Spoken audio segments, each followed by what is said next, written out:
Next. Howdy there. It's my first time voting. What do I do? Well, I need to see your voter registration card. Well, here you go. And what are you registered as? What do you mean? Did you register as fantasy, sci-fi, or independent? Oh, yeah. I'm independent. I couldn't make up my mind when I signed up. Okay, so on the ballot you have 5 choices. Woo, doggies, 5? Yes, 5. I hope you did your research. Well, I saw some signs along the road that had some bold colors and a short name that was really easy to remember. I'm sure you make your parents proud. But then on the radio, I heard that game was caught snorting stardust off a druid moose's antlers in a roadside bathroom. Advertisements have been known to be effective, sir. And then there was this one time my cousin Carl said he heard from a guy he met over at Sal's Hot Dogs on East Main Street. You know where that is?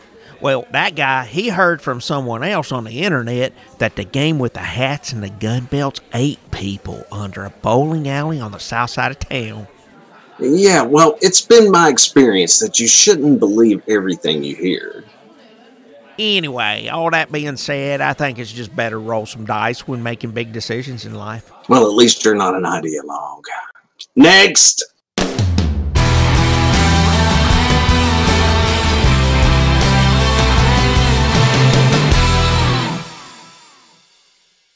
Welcome to Roleplay Geeks. I'm your host, Frank. I'm your token hippie, John. Oh, I'm Jim. I'm looking at the recording levels, and I'm confused. Those are 2 isolated statements, by the way. I'm Jim. I don't know that they are. But I'm Steve. Statistically speaking, they would be.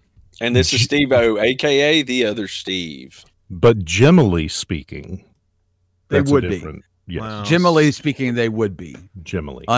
Unrelated. What are we talking about today, Frank? All right, this week we're going to pick a new game. That's the short of it. That's basically it. We're going to pick a new game.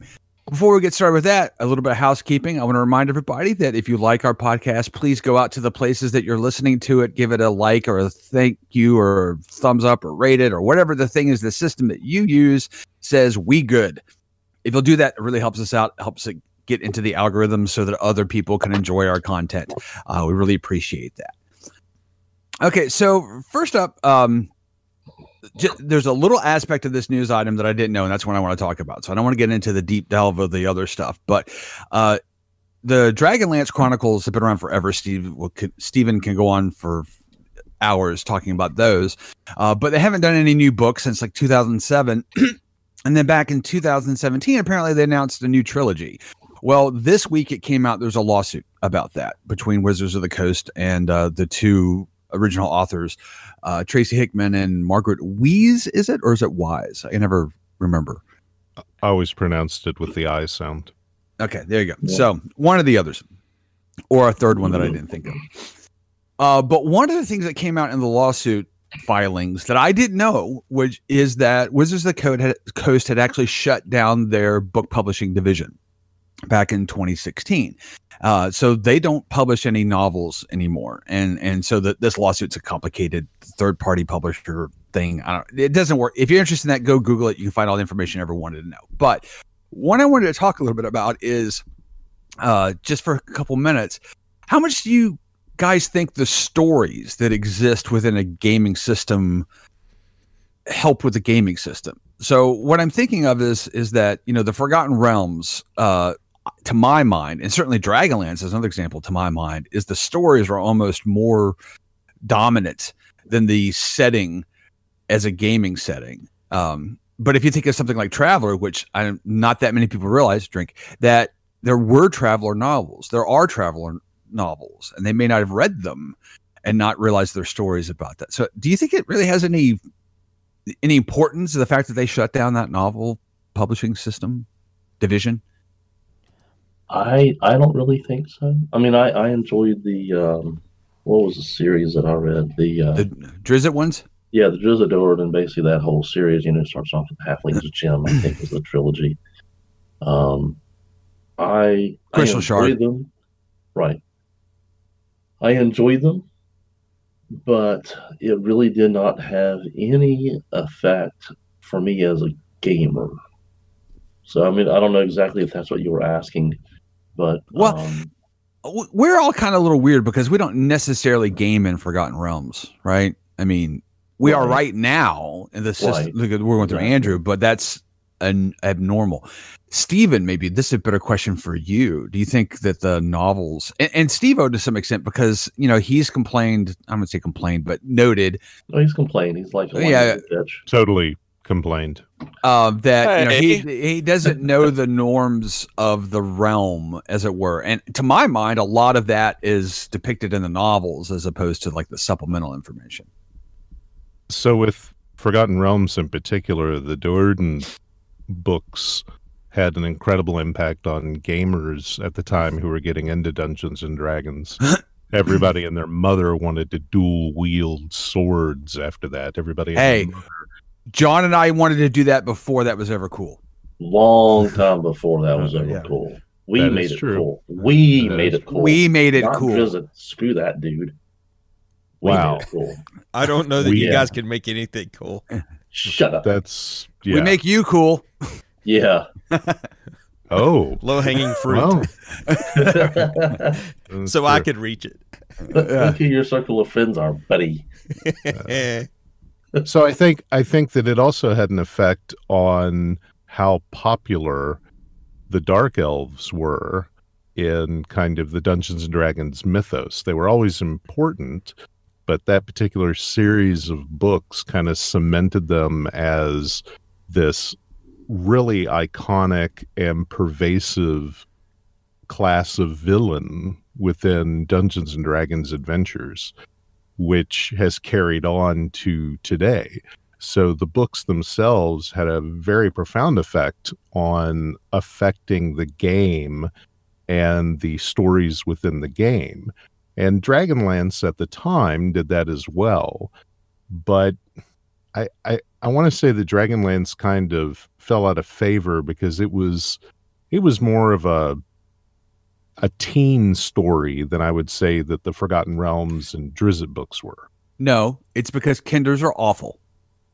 They are not. They're cute. They're cute and annoying and well, I mean, honestly, Dragonlance was more of a story that had a game world you could play as opposed to a game world which had stories in it. So it was a little different emphasis, and I think that that's part of the reason that when the people stopped writing about Dragonlance, then there was the game supplements didn't go very long, really, to my memory. They were fantastic gaming supplements. The Dragonlance hardback supplement, the supplement The Leaves from the End of the Last Home, which had recipes from the story and weird stuff like that. They had a very rich attempt at pushing this as a game setting, but it never clicked.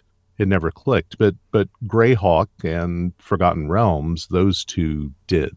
Kinder, just real quick, you know what would make Kinder cool? Is if you gave them sharp teeth and made them cannibals.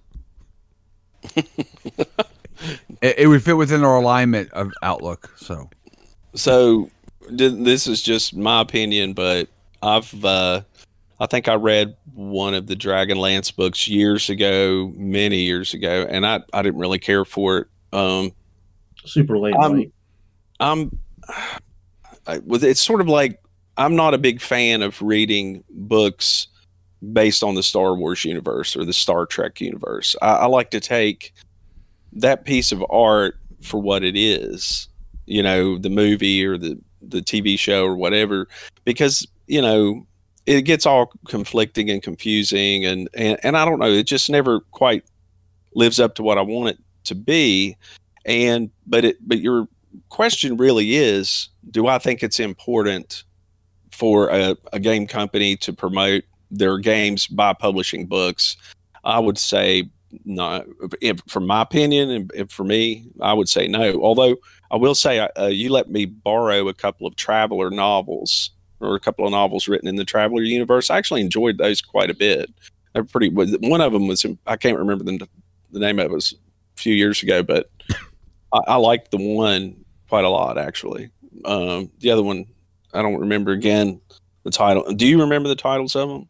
I don't, and they're in the other room. I need to go hunt them up. I was thinking about but I really I liked one of them a lot, but you know, just for work as it is, for me, a game universe, even if it's maps and things like that, that's supposed to be a shell that I fill in, you know, as a game master and make it my own. And it's, I don't know, it's like whenever, for instance, if you, and I'm sure it's been written about, but for instance, in Star Wars, you know, in the movie, the original Star Wars, he says, you know, it's just like shooting, what is it?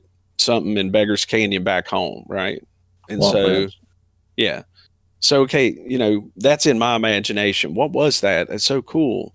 You know, I don't need some author to go back and second guess that and tell me a whole story about Beggar's Canyon, you know, in a book. Or, in fact, I had the Star Wars comic books, and it, in a way, it kind of ruined the whole thing because their vision of it wasn't at all what my vision was. So, I don't know, just my opinion about that sort of thing. Okay, so that actually leads really nicely into the next news item that I have, which is that they announced this week that there's going to be a Terminator role-playing game. And it's kind of interesting to me that, you know, you said that you didn't think the books really are necessary for the gaming, but one of the games that we've been playing is Call of Cthulhu, which is a game that's based upon an existing set of intellectual property, in this particular case, novels. But in the Terminator franchise, you're still talking about, you know, a movie, you know, Star Wars. You were talking about that, you know, being a bit of an issue.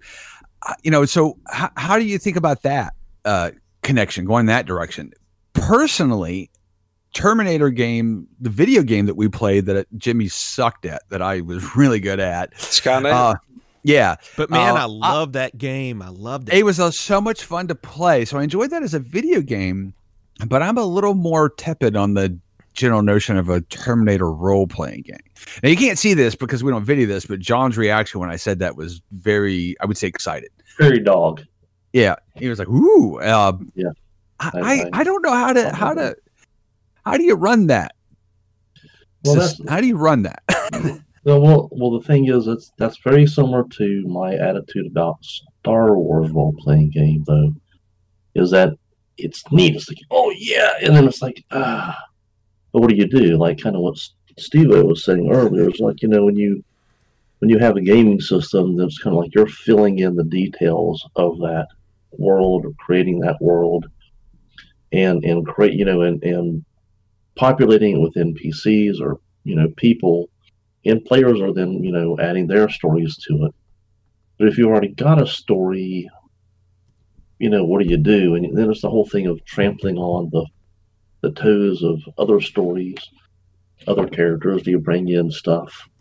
And actually, like what Steve was saying about like Star Wars books is kind of similar. Like my personal take on it was the first third party, as you will, or Star Wars book I read was Alan Dean Foster's Splinter of the Mind's Eye. Bad, just bad. Oh my God. But then there was the Lando Calrissian set of like trilogy, and then there was a Han Solo, and those were actually pretty good and fun. But they were mainly dealing with, you know, these kind of, I don't want to say side characters. I mean, Lando was more of a side character just in one movie, really. But Han Solo, you know, some of his story is not quite, he's not as upfront as like Luke Skywalker. And I think that's where, you know, some of the issues kind of come across. But with Terminator, what do you do there? I mean, you know, the main protagonist is John Connor, at least in the, you know, early, I mean, it's kind of changed with the last movie. Spoiler alert. Yeah, but I mean, you know, I just watched that movie last week. Yeah, but well, they even kind of did it with the third movie. That one was horribly dumb. But why? I don't know what you're talking about. They made 2 movies and then they stopped. Right. That's my reality. They made 2 movies. And I thought I liked the one where they were already in the future pretty good. The last one was fun too. The last one was pretty neat. Let's not get into that. Yeah. But the thing is that, you know, do you have your story revolve around, oh, I've got to save John Connor, I'm helping save John Connor, or you say, okay, does the, you know, do the rules kind of give you plenty of stuffing to make a story of your own of things that like, oh, these are things that needed to get done for John Connor to succeed in the future. Well, So my you guess get would back be in the past, whatever. now we'll probably have to wait until the book or the game comes out, but Right. my guess is it's either A, going to be about the future and hmm HK machines trying to kill you, and your missions will be, you know, that, or you'll have to go back to the past, and maybe it's not directly related to what's going on with John Connor. Maybe there's other things that need to be done in the past, and there's other Terminators with other missions. That would be my guess, and maybe a combination of the two. I mean, who's publishing the game, by the way? Do you know what the don't remember. rule system's going to be? No, I don't remember. Hopefully it's not the what is it, 2D20 system? I haven't looked at that one. I really need to look at it. That's the one that stuff we were play testing one, or at least anyway. Yeah, we'll get into that at a future date. Okay, so that actually does lead us. Oh, Steven has something. Yeah, I was going to say, if you're talking about news stuff, the Astral online role-playing, kind of system that we looked at that had the really awesome graphics, but no whiteboard, no whiteboard or anything like that. I still don't see where Jamie. they have a whiteboard. However, they've been taking a lot of suggestions that they've gotten from the forums, and they've worked on their fog of war and dynamic lighting.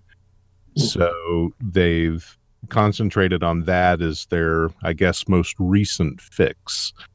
And it's actually kind of cool. They've actually got it synced up for Dungeons and Dragons players with this, I guess, other service called Beyond 20, and integrating the D&D rule set into it. So even though it looks beautiful, still lacks some features that we want.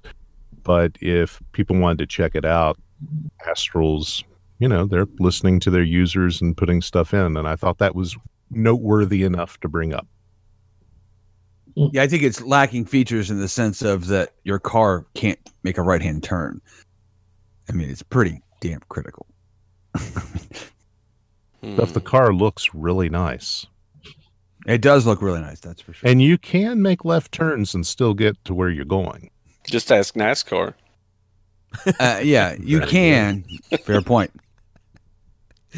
Okay, so that actually kind of leads us nicely into this week's topic, which is we were given some homework, which is we want to pick a new game to play that we don't normally play. So we're going to actually set aside our beloved Traveler for just a little bit.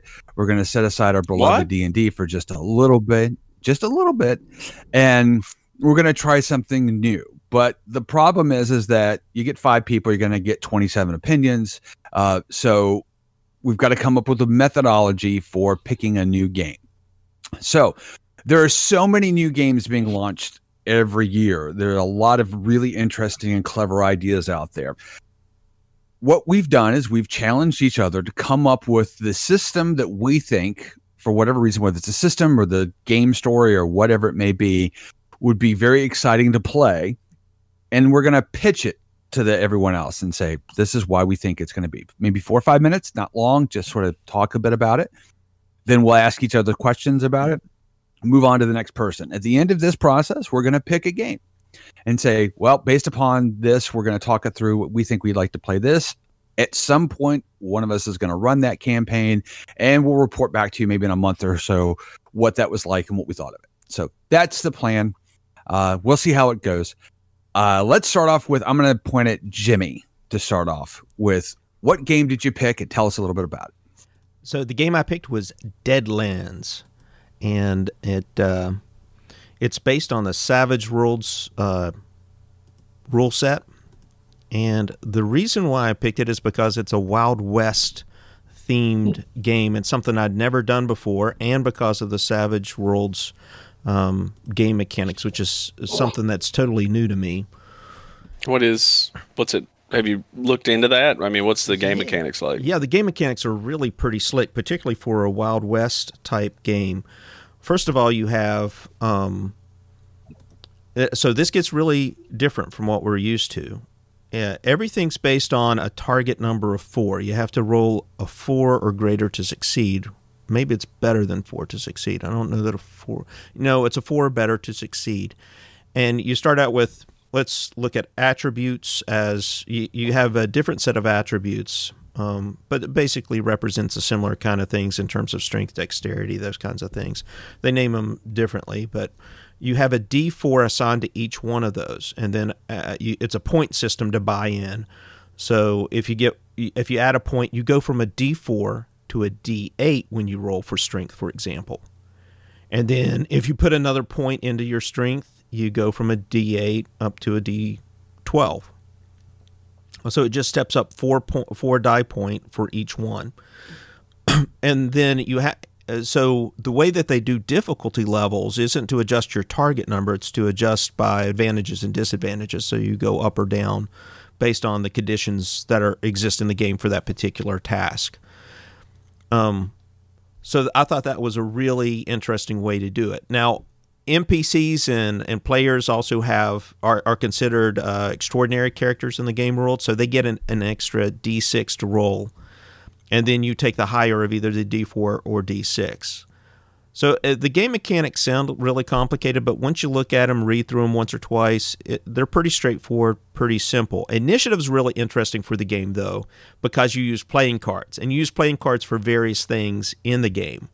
And it starts, aces is the highest number you get, going down to deuces is the lowest number for your initiative. Jokers also play into it pretty significantly, because if you get a joker, you get a +2 to your action, and everybody in your group get these things called beanies. So they also use poker chips. So when you're talking about a Wild West game, you have poker chips that you get to use. Everybody gets 3 poker chips at the start of the adventure. Sorry, but when you said beans, it made me think of and not beans. It's they're called bennies. I thought you said beanies. No, I probably did. Weird. It's bennies, as in benefits. Gotcha. And you get 3 of those, and those, yeah, in other games they're considered plot points or something like that. So it allows you to adjust things like the amount of damage you take in a particular interaction, or re-rolling for damage, or re-rolling to hit. You know, it's a slight adjustment in the game that will allow you to keep going. And I thought you said sorry. I'm still stuck on Blazing Saddles. They actually labeled it as a little bit. I don't think it's beans. And all I think is, I think you boys have had enough. They actually use Blazing Saddles to sort of describe the game, because they say it's a little bit of like the Clint Eastwood style games, and then Blazing Saddles, and then a little supernatural stuff mixed in. So to wrap it up really quickly, because I can get really into the game mechanics, is it allows you to use poker chips and cards as part of the game mechanics as a Wild West themed thing.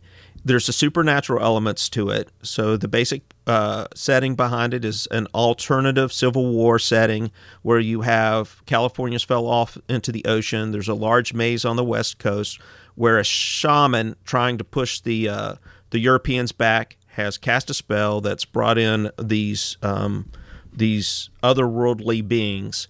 And then there's this thing called Ghost Rock that allows you to incorporate sort of like a steampunk element, where it's like coal, but it has supernatural properties, and everybody's trying to mine it and use it in all kinds of weird gadgets. So you have all of this stuff going on into one Wild West setting, and I think it would be a blast to play it, if for nothing else than the unusual game mechanics of Savage World, which I've always wanted to try. Well, it definitely sounds neat. Okay, I give up, man. That's what we're playing. All right, yeah, I'm not going to talk about mine either. All right, anybody have any other questions about the game or the mechanics or the setting or anything like that? Yeah, I do. Okay. Jimmy, you already have an adventure planned for us? You ready to go? You want to do it tonight? You know, it's actually geared more, I think, towards one-shot than campaigns. At least they pitched it that way in some of the forums. So, yeah, you could easily pick up a module and we could play one night really quick, I think. Oh, maybe. And here's a really cool thing. In addition, they have rules for duels that are really pretty fun. And it's almost like playing – they have 2 different sets, a quick one and a short and a quick one and a slow one. The slow one's like playing a full game of Texas Hold'em between two players. And then the other one is more like a really quick game of War. You know, if you remember that old card game War where you're slapping cards down real fast. I think it's sort of like that. I didn't get too deep into the rules for that. But there's also a intimidation phase of the dueling. So it goes through like 3 phases, where the first phase is intimidation, where people get pros and cons towards the outcome of the duel, and then it goes on to stage 2 and 3. I didn't get too much detail of that. Yeah, Frank. Okay, so that's that game. We got a lot to get through, so I don't want to get too much in the weeds on these games. But I'm going to break up the Steves because they're trouble together, just trouble. And I'm going to point to Steve-O as the next person. I don't want to go next. Well, it sucks to be you. All right. Anyway, so the way you put it last week when we were deciding on this was a game you've always wanted to play but never have. And that for me is a game. Yeah. Is a game published by Chaosium called RuneQuest. And I'm sure you guys have heard of it. The game's been around almost as long as Dungeons and Dragons. I mean, I'm sure it was a result of Dungeons and Dragons. But, and it's so funny you guys were talking about dual wield, because I remember a friend of mine in high school, Philip, John, you remember, and you know, he was talking about the rules in RuneQuest, and I don't know if he had the book, but I never played it ever.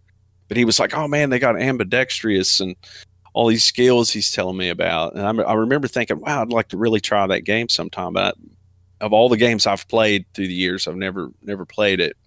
So RuneQuest is a fantasy game. It's again, it's an alternative to Dungeons and Dragons, and it uses Chaosium's basic role play system, which we have a fair amount of experience with from already doing Call of Cthulhu. So that would be an easy one for me to run, because one thing I hate doing is learning new rule systems. and the simpler the better, which this is. I mean, I'm a big fan, just like Traveler. It's a very simple combat system because I like combat to be resolved quickly. But you know, for instance, though, a good comparison, at least you do do the same thing in Call of Cthulhu whenever you're doing melee combat. Instead of doing turns, you do opposed rolls. So, for instance, instead of, say, Dungeons and Dragons, where it's my turn and I swing my sword and I roll to see if I hit against that other, you know, NPC or character or whatever against their armor class, and I either hit or I didn't. Well, in RuneQuest, using the basic roleplay system, you do opposed rolls. So you would look at the skill of the attacker and the skill of the defender. Both of them roll, and then you use whoever's better gets an advantage of whether they hit or not, or whether they parry, because it can be that you parried the blow. And this is something they developed to make it more fluid, to make it feel more like real combat. Like, you know, I mean, think about it. I mean, not trying to be critical of Dungeons and Dragons. We play it, we love it. But, you know, there is that thing where, okay, I threw my shot, but then I always feel like I'm just standing there waiting for them to do whatever they're going to do to me. I mean, you know what I mean? And it's like, there's nothing I can do. Okay, I got to just sit here and take it until my next turn. Well, if you think about real combat, you're fighting with a sword and a shield. Well, yeah, I can throw a blow, but I can also parry his blow. You know, I don't have to focus on parry. You know, that's real combat. But anyway, it has a magic system. It has a, you know, fully formed world called Gloranthia. I think that's how you pronounce it. And it's a game I've always wanted to play. And if you guys want to do it, I've already downloaded the quick start system, but it's very, very basic, and it leaves out character creation, all that. It is free if anybody wants to try it out. But I'd actually downloaded it and read the rules a couple of months ago. But I actually may pull the trigger on the core rule book just to, if you guys want to give it a go. So, yeah.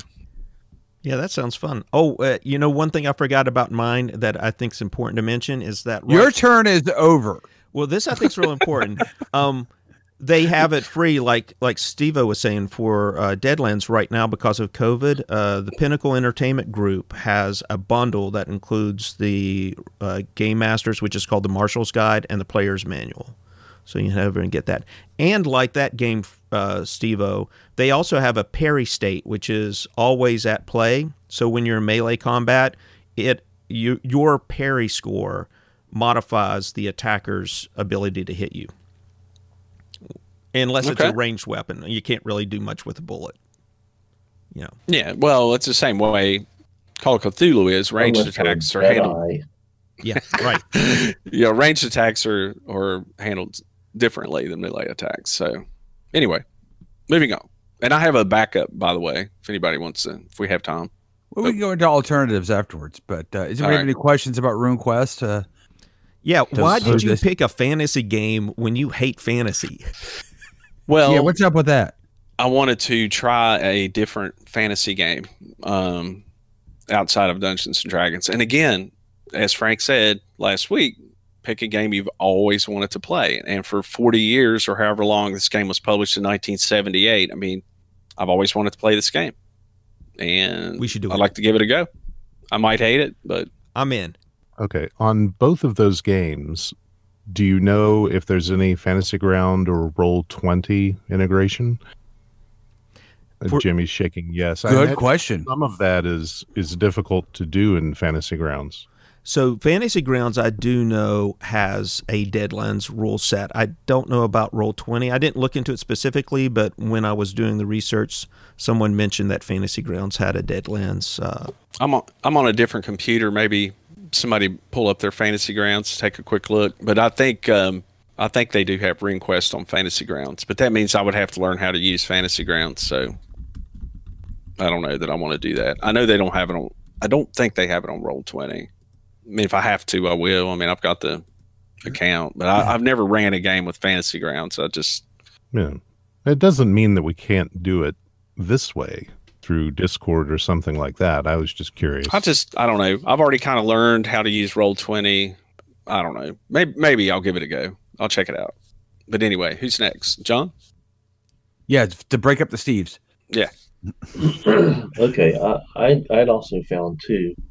And I'll just give one now. First one, right? I'll go with the first one because the other one I had was actually more similar to what Jimmy did.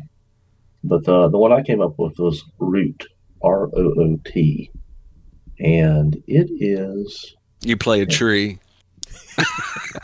a part of a tree. I am Root. Yeah. So and that's it. No, it is. It is a fantasy style. It is basically woodland creatures. And war comes to the woodland. There are, you play birds or a fox or mice, rabbits, etc. It's basically a war between the Erie dynasty, which were the birds originally had been ruling over this area for a long time, and then they kind of were usurped by the Cat de Marquis. and so there's a whole thing with this. It's kind of cute, but it's you can be a raccoon or a bunny or a bird, and you've got swords and axes and all sorts of stuff. Yeah, it's interesting and look just kind of cute. But I mean, you have like the arbiter, which is a warrior, a ranger, scoundrel, thief, a tinker, a vagrant. So basically, you play a vagabond of whatever, and then you can basically these archetypes. They call them playbooks, which are basically archetype character sheets. Now, this is all I've looked at is the quick start for this, and it's interesting. You only have 5 stats, I believe here: charm, cunning, finesse, luck, and might. Your stats only go up to +2. I don't know if there's a limit to the negative. I guess if you use a special move, you can increase your stats to like +3. But that's it. So I mean that's it. And it basically just a plus, +1, +2, or -1, 0, whatever. So it's basically it's all built in, and I think you roll 2d6. If you roll 10 or above, it's a pretty much unmitigated success. 7 to 9 is a success with complications, and 6 or lower is a failure, I guess, is the best way to put it. And depending on the things you do, it can be that you actually get to pick what the complications are. So it might be that you take, your sword takes damage, or you take some damage, or I guess it has a lot of stuff that seems to be like exhaustion and things like that are kind of come into it. But it sounds like some of the stuff kind of comes across as more of a conversational kind of role playing. And then the GM supposedly never rolls a dice ever. Now we get to the real reason why John wants to play it. So, now is this designed more as like a one shot, or is this can you make a campaign? It's kind of campaign. I mean, basically, do you level characters, things like that? I didn't see anything about leveling characters. I was just kind of getting through how to do some things, how you do some things in here. So basically, there is war in the woodland, as it were. And so you would say that there is unrest in the forest? Yes, there's trouble with the trees. So you have clearings that are kind of held by different factions. And so from that, you might have things go on. So I think the way they were talking about is that you're a little troop of vagabonds, and you carry out heists or raids or any number of things. And I guess depending on whether you are sided with the Erie or the Marquis, the cat, which is, oh my God. Anyway, so I just think of Puss in Boots when yeah. So it's nice. It's really kind of cute. I want to play an alcoholic bat. So I think you could. Is that in John's campaign or in any of these systems? Did you download the quick start? Yeah, I just downloaded the quick start. A number of these things I kept finding were ones that were, they're like Kickstarters, and either they've just finished or they're on their way or whatever. So it's interesting. And so basically, it has your general archetypes of a thief, or I don't think this has magic of any sort in it. So it's all kind of based, as I'm talking about, mice and rabbits and birds going to war. It's based in reality in terms of there's no magic. I think it sounds like a pretty fun game. It seems kind of interesting. I mean, I thought it was just kind of, now this isn't something I've always wanted to play. I mean, it's just coming out here, but it's an interesting idea, and it seemed kind of funny. Oh yeah, it's real fucking funny. It's like, as a grown ass man, I want to go back explicit, and Watership Down and have that torture my damn soul for another decade or two. Thanks. Awesome. You don't want to play one of the questing rabbits? Come on. No. Yeah. So here's the thing for doing some of the, like basic moves, which is when you're trying to do anything. So this one here is trick an NPC. When you trick an NPC to get what you want, roll with cunning, meaning use your cunning stat. So whatever that bonus is, roll 2d6. I could be wrong, but I feel like the fox may be better than the rabbit. You would think that, but no. And you might be right. I have no idea. So, what about the raccoon? For Steven, I think a moose with rage issues. Got those little masks, Yeah. Hold on, Jimmy. Say that again. I think for Steven, he would be best suited to play a moose with rage issues. Wow. So here's how it says, like the trick and NPC. I think a platypus with rage issues would be funnier. It'd be funnier, but I've just seen a smiling moose before, and I thought, Mara. So here's what it says for like tricking an NPC. On a hit, meaning 10 plus, they take the bait and do what you want. If you roll 79, you choose one of they hesitate, you shake their confidence or weaken their morale. They stumble, you gain a critical opportunity, or they overreact, take a +1 forward against them. and then 6 you just completely fail. So I mean, they kind of have these little, and you get to kind of choose what you want to happen there, which is kind of an interesting concept there. So it's kind of this idea of partial success. So, okay, Frank. Okay, so to keep moving forward, because we still have 2 more to get through. Steven, your game system. I guess it's going to be AO or whatever it is. While he's taking a drink, I wanted to add one thing about RuneQuest I forgot to mention. Is it's skill-based system, so it has the same type of character development. In other words, you don't level. So you roll up that complete character, and then you just improve your skills. So just thought I'd throw that out there. If somebody really loves leveling, that's not your game. So, but we'll report more when we play. So no surprise, I'm talking about OVA, the open versatile anime system written by a guy named Clay Gardner. And I'm guessing that Clay started this at least 20 years ago. And for an independently published anything being done by one person, the production value and the thoroughness of everything is impressive. And he's on the 2nd edition. It can be had for $15 for a PDF download. The soft covers that he had printed, I guess, are out of print. But he has a hardcover version, which I have, that's $50. And that's, when you're talking about a book for a role-playing game, that's pretty steep. Oh, no, that's pretty hardback. No, man, I've been paying $50-$60 for every one I've got. Really? Just I bought recently, yeah, for sure. Oh, well, forget that. I just haven't bought anything recently. I mean, I would buy that game if I liked it. I would buy it for $50. Do you get a free PDF download if you buy the hardback? Yeah, you used to at least. I didn't see that on the site, but you used to. Now, I mean, the production value of it is astonishing. He had anime artists draw the images for the book and the characters, and it is a gorgeous book, especially if you like anime.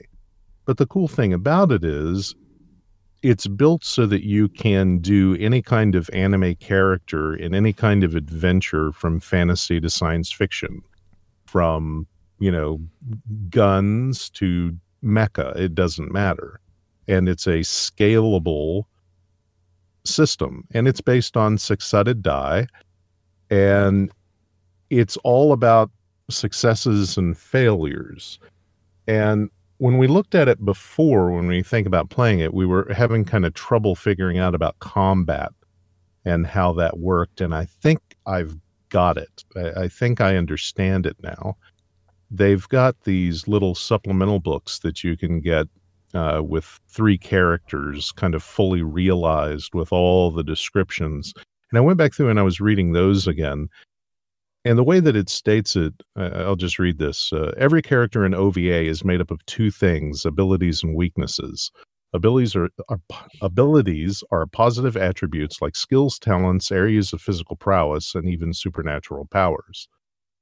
On the other hand, weaknesses represent negative or problematic traits like disabilities, undesirable quirks, responsibilities, and other things that can ruin your day. So your whole character is built up of these things. And it gives just a brief example, like this one character, she's incredibly agile, but she has a bizarre appearance and she has dependencies. She has excellent combat, but she's inept in all social situations. And you balance your characters and try to make them these fully realized things that you then adventure with.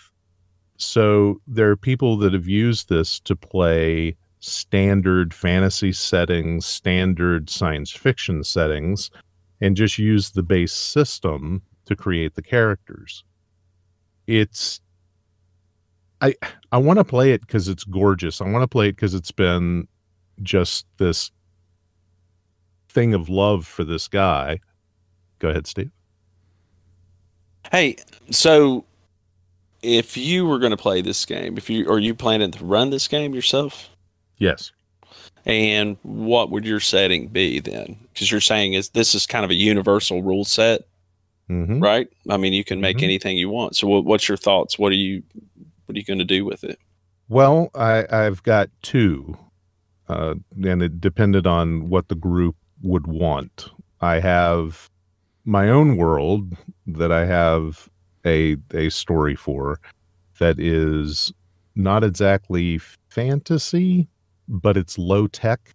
And then I have one that is completely near future.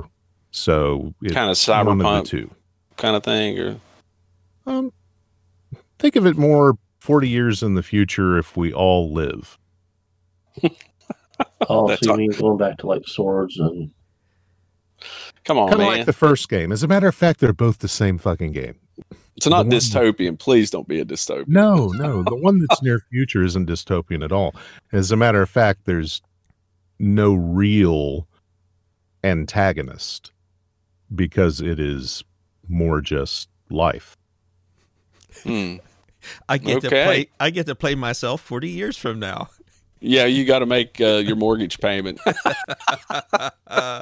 Yeah, Jimmy's. Then you have this major plumbing issue in your house. That game already sounds like it sucks. You thought it was going to be a $500 job, and then it went to a $9,000 job. Well, 40 years. After they already tore all the sewer pipes out. Well, 40 right, years. Jimmy? Yeah. 40 years, a lot of things can happen. Technologies can go to where you don't poop anymore. So I don't. 40 years from now, I don't think I'm going to have much to worry about. Yeah. Man, 40 years. I mean, that could be fun. So, any questions for Steve about this game? Now, this is a little bit different because Steven has actually talked about this game a bit with James and John and I in the past. So we are coming with a little more knowledge than Steve-O and probably everyone else's knowledge of all the other games been brought to the table thus far. Jimbo, you had a question? Yeah.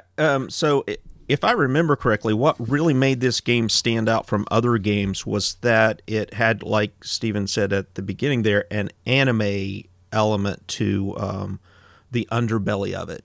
So anyone who's watched anime, that has this larger than life kind of combat element to it.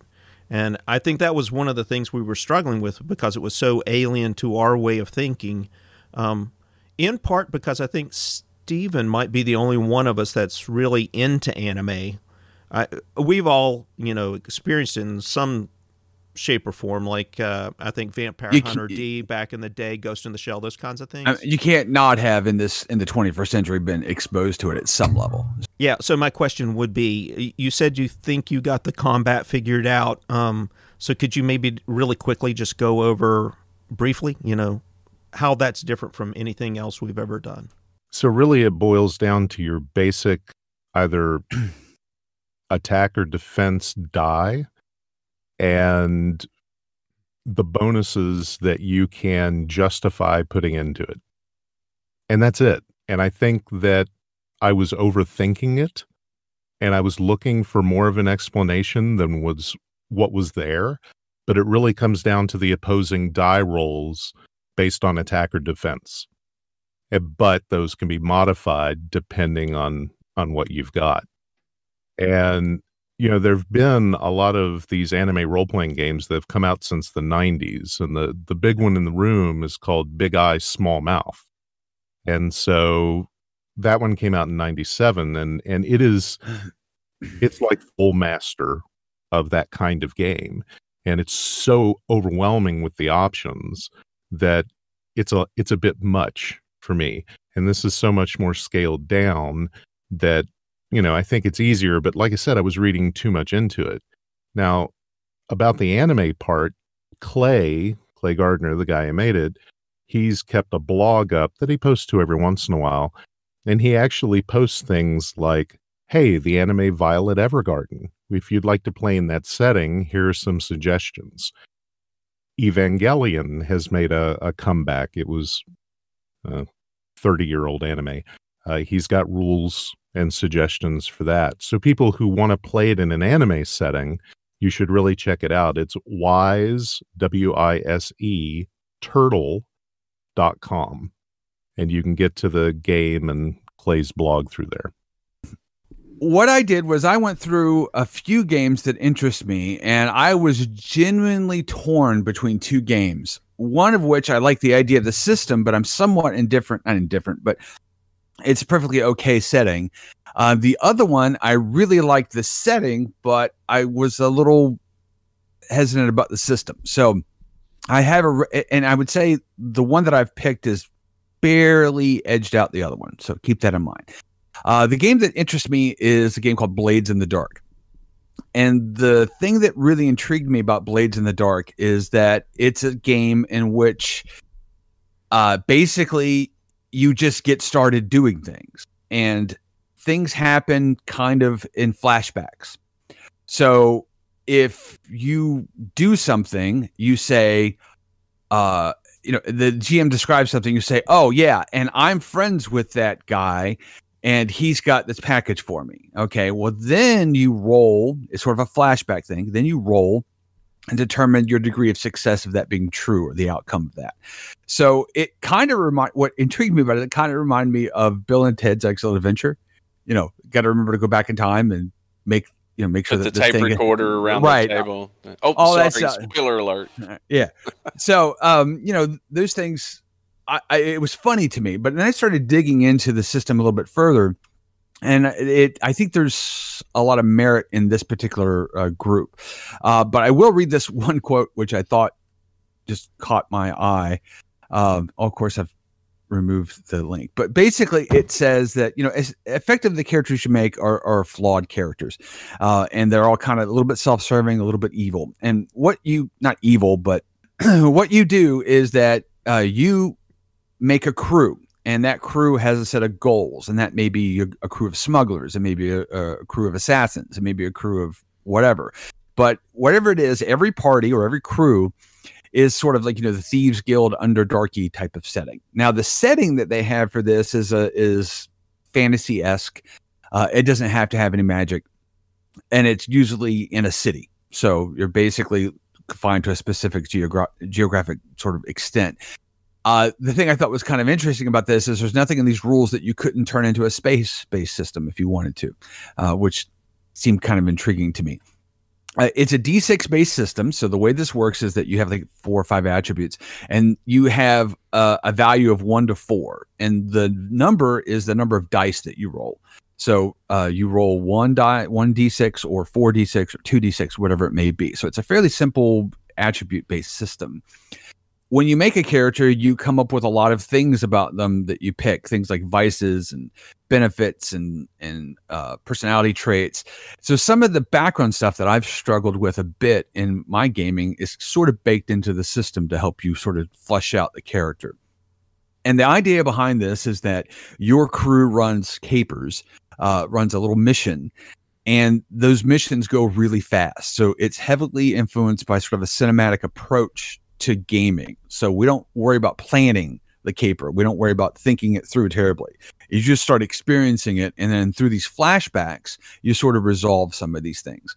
The other thing I thought was really neat about it is the resolution is often ambiguous. Sorry. So you roll.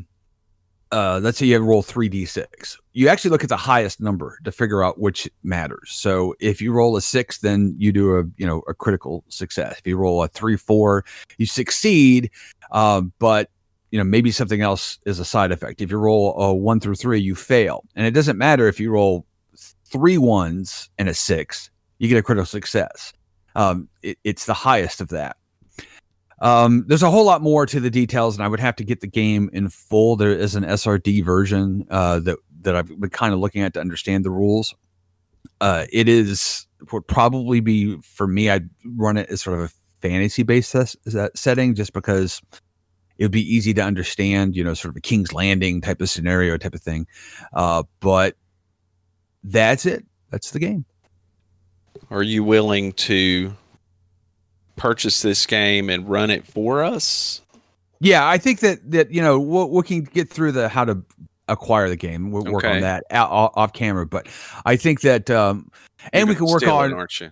You're going to steal it. Well, it would be in line with the general precepts of the game. But well, I would like to mention something though. I've noticed when you run a game, you do like, and when we've talked about other games in the past, and also in the modified version of John's rules, I guess, you like the idea of the characters being able to make a dice roll and actually come up with an idea of what happens. I mean, you like that idea where the players have much more creative control over the events, other than, okay, I'm going to go left, I'm going to go right, I'm going to attack, or I'm going to talk to this guy.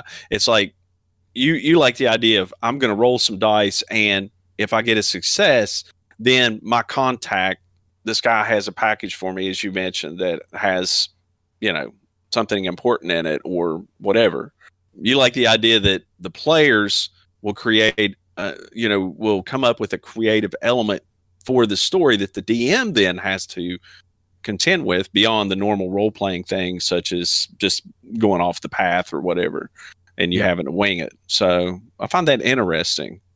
I do find that, because I think of gaming as a collaborative storytelling, and I like players to collaborate more. Even more so. Yeah. Steven. That is also something that OVA has. They have a drama dice component where your two main stats are health and endurance. And at any given time, you can try to affect your rolls and the outcome of a situation by exerting yourself and spending your endurance, which with some characters kind of equates to physical and some equates to mental. So there's a few other aspects of the thing that I thought was kind of neat.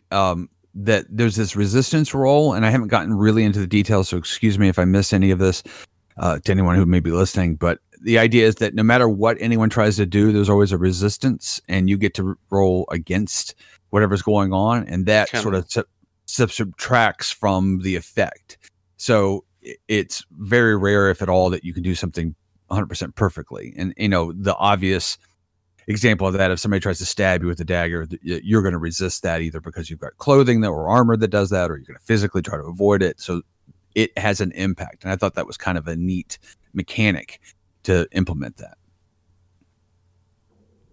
That's sort of like the opposing roles in the basic role play system from Chaosium, right? Essentially. I'm going to say yes, but I'm not as detailed. Where if two different characters are trying to achieve a different goal, or if you're doing melee combat against an NPC, both parties roll, and based on skills or whatever, can either be a success or a partial success, so on and so forth. And RuneQuest has that in a way. Jimmy, you look like you had a question. No. I just maybe an observation, a personal observation on how I like to play is that I struggle sometimes with those games that have a more loosey-goosey element to them, like OVA, and it sounds like Blades in the Dark would fall under this category of where I would struggle, at least initially, until I really understood it, because sometimes I just need a playbook to go by, a list of hard rules. When we were playing the homegrown system, though, I never even thought about doing that. I swear I knew the rule was there, but I never thought to use it. And I remember you using it. Had all these guys, and you said, "Okay, I'm going to say two of these guys are actually spies for our side." Remember that when we were in the cave with the water and everything? Oh yeah. So, like plot points and stuff, I don't have a problem with. There's just something about. Sounds like kind of the same thing. It might be. Maybe. I just get a little. I don't know. I just need a little bit of a playbook when I'm first starting out on stuff, or people to hold my hands. That's just like a personal thing, and I find it's pretty easy with you guys because I've got Steven, who's really creative, and it's easy to play off of him. Frank really likes to do those descriptive. Cinematic things, so I find it relatively easy to follow along with that too. Okay, so I think we've covered the game systems fairly well, unless anyone has any more questions for anyone else about any of those game systems. Now we need to sort of talk through what we're going to try next.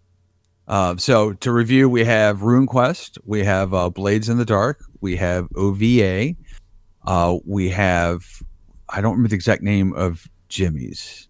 Deadlands. Deadlands, and then John's. I was so lost in the description, I totally missed the name. Watership I am Down. Root. And I'm going to go ahead and declare categorically and universally, without consulting with anyone else, that John's submission to the table was the most shocking of all of ours. Like, if I were going to sit down and write ahead of time, this is what I think people will submit, with the exception of Steven, who I knew what he was going to put. If I were going to list it, it would have looked nothing like what John brought. The thing under John would have nothing like that. Well, and I'm not. You don't have to explain it. I just it's a very different thing, which I just thought was cool, and I wanted to note that. Yeah. Well, I will say this though, is that the other pick that I had is actually similar to what Jimmy brought up. The one I was looking at that was an alternative was called Haunted West. Well, okay. Well, we'll get to alternatives afterwards. Let's pick. Oh, okay. Among the, I don't want to muddy the pool too much with alternatives. Ooh. Yeah, I know. Don't muddy a pool. So, Jimmy, I don't know how to do that. I don't know how to do this so we don't end up with everyone going, I picked the one that I picked. So I'm not sure of the process we should use. I'm not picking the one that I picked, if that helps. So okay. Which one would you prefer, Steven? I'm sorry, Steve-O. Steve-O, you said you're not picking the one you picked. I want to try John's game first. And then, Really? yeah, I want to try John's game first, and then Steven's game. And then Jimmy's game. Okay. Ranking. That's interesting. Let's try that. So, Jimmy, do you have a ranking? Yeah, and I think that's a good way to do it because I want to play all these games. So let's just play them all. But okay. If I had to do them in order, I think I actually agree with Steve-O almost. I would do Root first, just because it's so weird. OVA, it is weird, because we've always wanted to sort of tackle that one and do that more cinematic kind of thing. I think that would be a lot of fun. And then actually I would do RuneQuest because I don't want a game master. I put mine at the very, very bottom of the list because I don't have a lot of time right now, and I want to do it justice. So I'm not even on the list. I see how it is. Well, I was going to say Blades in the Dark, the way you described it, it makes me the most nervous to try just because the flashback sort of aspect of it is just like, it's like the Fate system. I always had trouble with the Fate system. So, and those kinds of games. Okay. It seems like it leans more that way. So. All right. So, Steven, what would be your ranking? I hate to make choices. I know, but that's why you're going to, I'll come back to you and say you have to. It's fun. There's no wrong choice, but give it some thought. We'll go to John. If it's wrong. I will. Go ahead, John. Then what's your rank system? Okay, ranking so of the systems. Actually, I put Deadlands and RuneQuest kind of at the same. I would like to play both because, to tell the truth, I'm really kind of done with D&D. I have been for a very long time. Though I'm enjoying 5e significantly better, but RuneQuest sounds really just kind of interesting, though it might be kind of more of the same. But I will say that probably my biggest one would I would say probably would be the Deadlands. I'd have to say that's first because way back when Frank and I first started role playing, and I guess this is before we met Jimmy. I think this might have been in junior high. I actually started developing a Wild West role playing game. I guess I must have been about 13 or 14. And I always thought it'd be really kind of cool to do something like that. And that's kind of the reason my second choice was this one, this Haunted West. I kind of like the idea of something maybe like Wild West, but maybe add some sort of supernatural, spookiness to it, ghost and goblin and that sort of thing might be kind of fun. So not to get too bogged down into Old West systems, we can do a whole podcast on that. But let's talk about so your rank. So you said it'd be ranking Deadlands and then RuneQuest. And then after that, because there's 3 more systems to pick from. You're not interested in those 3. Is that? He doesn't care. No, probably yours, the Blades in the Dark. Yeah, because it sounds interesting. I just don't really care about OVA. It doesn't really sound interesting to me. Sorry, Steve. And then you put yourself last. Okay. So, Steven, what's your ranking? I want to do root just because I want John to live with what it's going to do to me.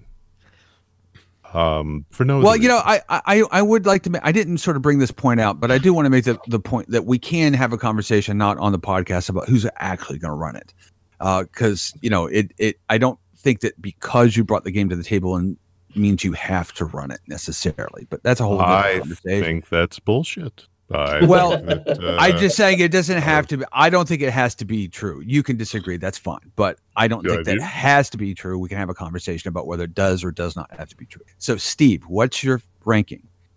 The root. Okay. I want to play root. I want a chance to run OVA. I want to play Deadlands. I want to play RuneQuest.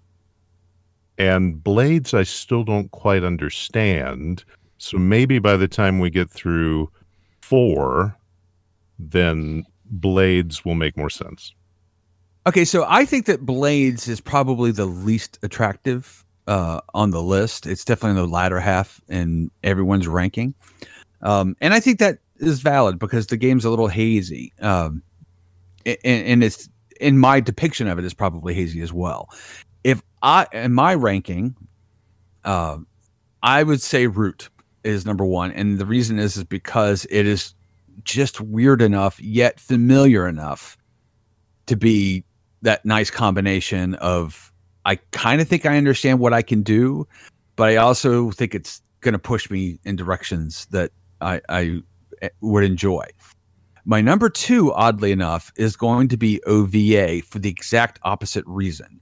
It's the one whose subject matter I like the least.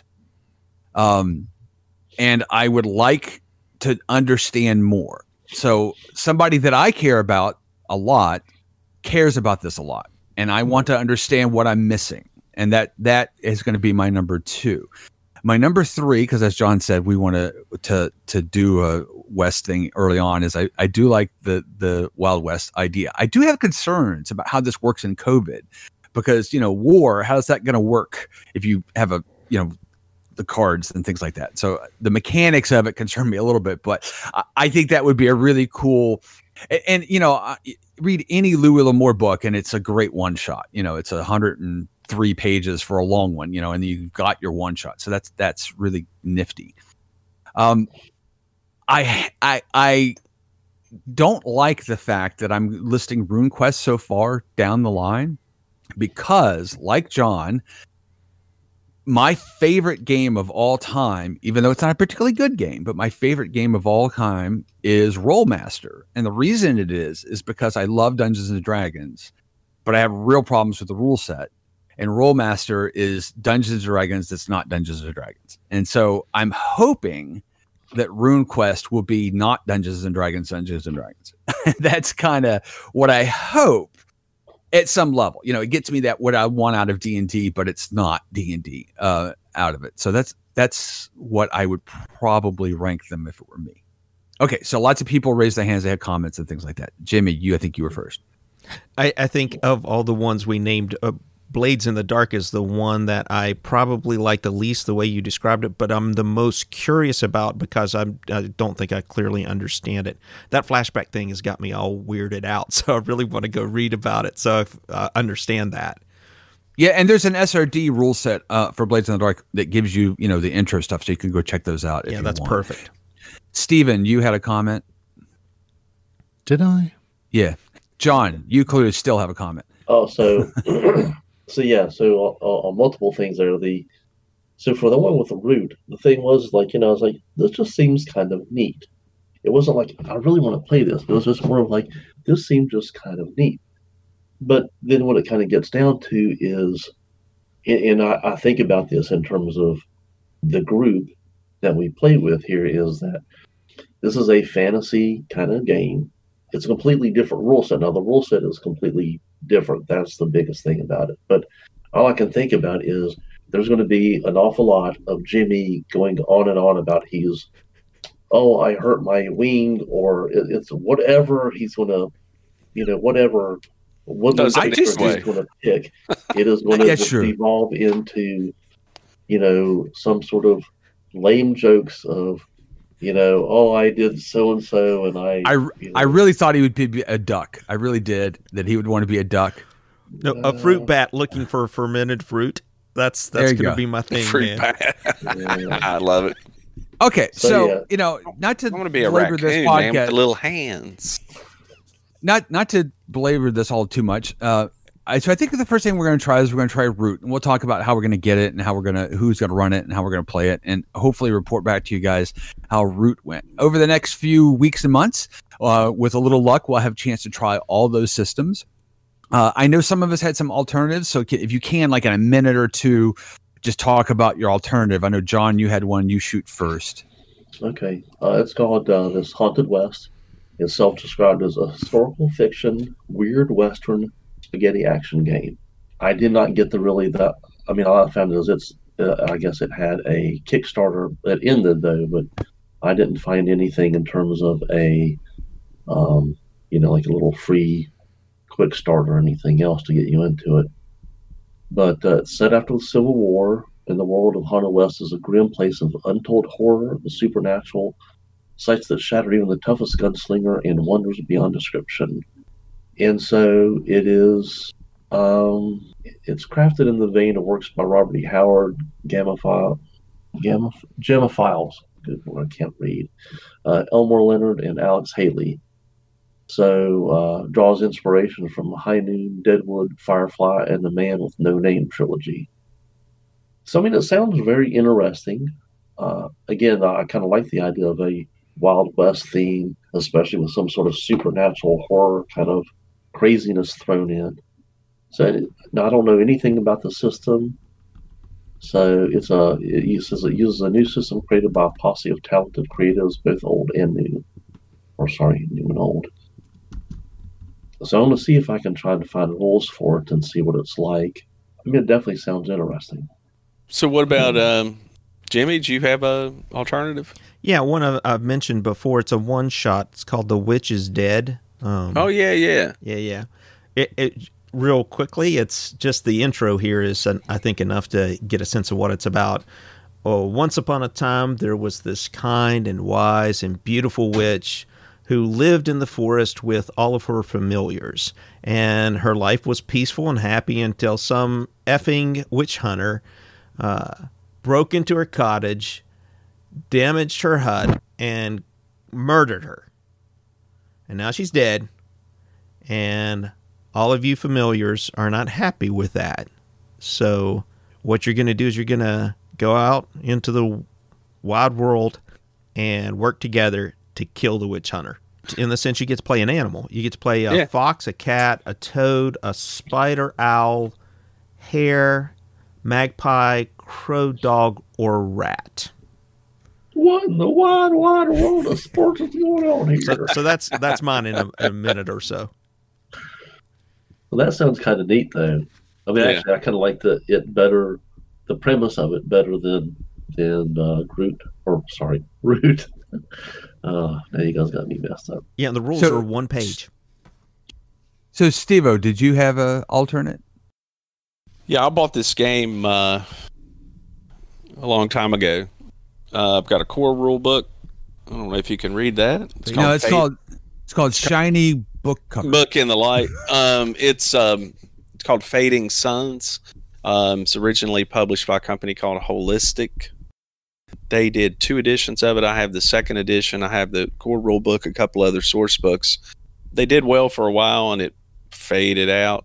And I think FOSSA published some stuff around 2012 or something. But since then, another company says they're going to do a 3rd edition. But who knows? They're probably doing a Kickstarter somewhere. I don't know. I've already got these 2nd edition rule books, and I've never played the game. And the setting is science fiction, space opera. There's all these wormholes or gates, jump gates that travel between all the different star systems, but very much like Dune, even though they said it's not that. They said it's more influenced by Isaac Asimov's The Foundation, but it's all like a Byzantine or Romanesque type empire with nobility and serfs and guilds and all that kind of stuff. But the main backdrop of all of that, with all of these jump gates and different political tensions and everything is that the suns are fading. That's what's called fading suns. So all the stars and all these star systems are beginning to fade, and nobody knows why. So that's the backdrop.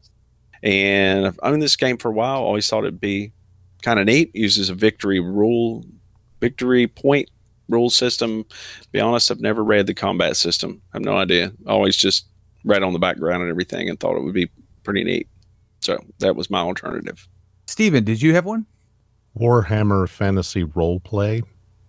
So the Warhammer universe is mainly figurines and miniature combat, but they do have role-playing systems for both the more science fiction element and this role-playing element, with the core kind of antagonist of the universe being chaos itself, and chaos kind of breaking through and things spilling out and horrors. And the setting is basically based on the Holy Roman Empire, but more with a tech level of Renaissance. So you've got your, dukedoms and kingdoms and all of that, and you've got the emergence of firearms, but they are, as it says in the wiki, expensive and unreliable.